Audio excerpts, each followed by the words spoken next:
وَسِيقَ الَّذِينَ اتَّقَوْا رَبَّهُمْ إِلَى الْجَنَّةِ زُمَرًا حَتَّىٰ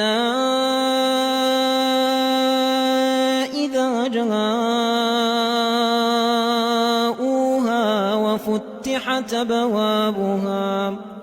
وَقَالَ لَهُمْ خَزَنَتُهَا سَلَامٌ عَلَيْكُمْ طِبْتُمْ فَادْخُلُوهَا خَالِدِينَ وَقَالُوا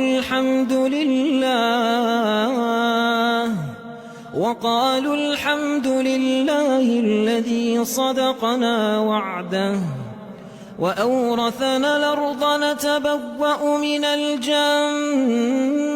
حَيْثُ نَشَاءُ ۖ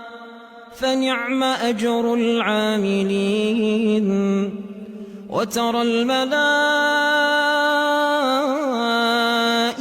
حَافِّينَ